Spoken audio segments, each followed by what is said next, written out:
તો ચાલો દોસ્તો વાત કરીએ ડિઝાસ્ટર મેનેજમેન્ટ સબ્જેક્ટના મોસ્ટ ઇમ્પોર્ટન્ટ ટોપિકની.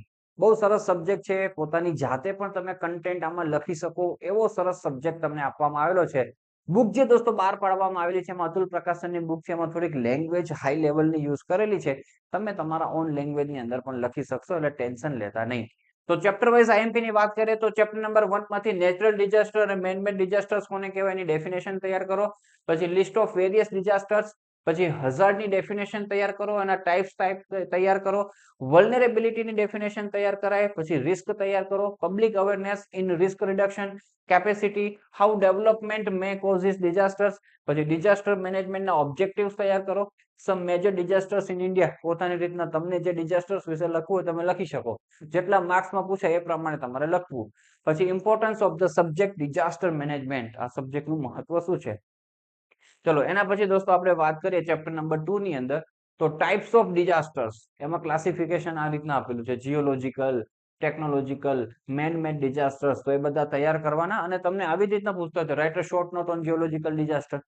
તો એ બધા નામ લખવાના ને એક બે એક્સપ્લેન કરવાના. એવી રીતના દોસ્તો કોઈ પણ પૂછી શકે.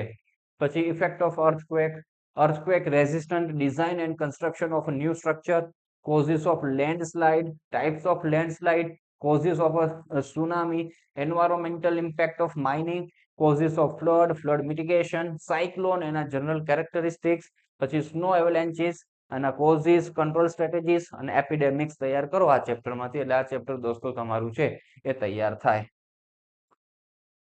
એના પછી ચેપ્ટર નંબર 3 ની દોસ્તો આપણે વાત કરીએ. હજુ ચેપ્ટર નંબર 2 માં છે બાયોલોજીકલ હઝાર્ડ્સ, ફોરેસ્ટ ફાયર ઓર વિન્ડ ફાયર, પછી causative factors leading to chemical disaster અને climate change. એમાં causes અને effect દોસ્તો.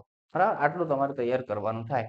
એના પછી ચેપ્ટર નંબર 3 ની વાત કરીએ તો disaster management cycle most important છે દોસ્તો, ખાસ તૈયાર કરજો. પછી paradigm shift in disaster management in India, national policy on disaster management, disaster risk assessment or analysis, early warning system most IMP છે. એના પછી disaster communication, emergency operation centre EOC, features of IRS, international decade for national disaster reduction. આ પણ IMP છે. અને Yokohama strategy અને land use planning in disaster management. આટલું તૈયાર કરજો. આ બધા જ ક્વેશ્ચનો ઇમ્પોર્ટન્ટ છે. ચેપ્ટર નંબર 4 માં વાત કરીએ તો vulnerability profile of India, disaster management act 2005, પછી નેશનલ લેવલ ઇન્સ્ટિટ્યુશન્સ ઘણા બધા આપવામાં આવેલા છે. એમાં ખાસ મેન્ડેટ ઓફ NDMA તૈયાર કરજો. National executive committees, national institute of disaster management, national policy on disaster management, role of engineers in disaster management અને role of NGOs in disaster management. આ રીતના તૈયાર કરવાનું થાય છે.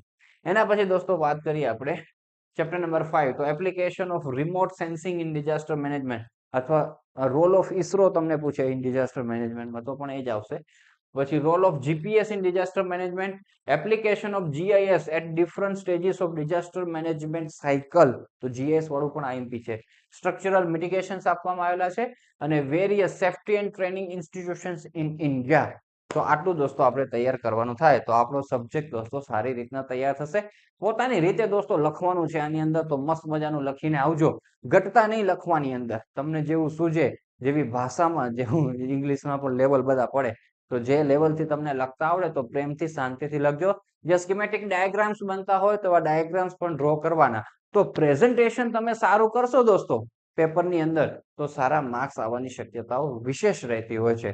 તો આવી રીતના ખૂબ સારી રીતના સબ્જેક્ટની તૈયારી કરી અને ખૂબ સારી રીતના એક્ઝામની અંદર સફળતા પ્રાપ્ત કરો એવી શુભેચ્છાઓ અને શુભકામનાઓ સાથે આ વિડીયોની કરીએ આપણે સમાપ્તિ.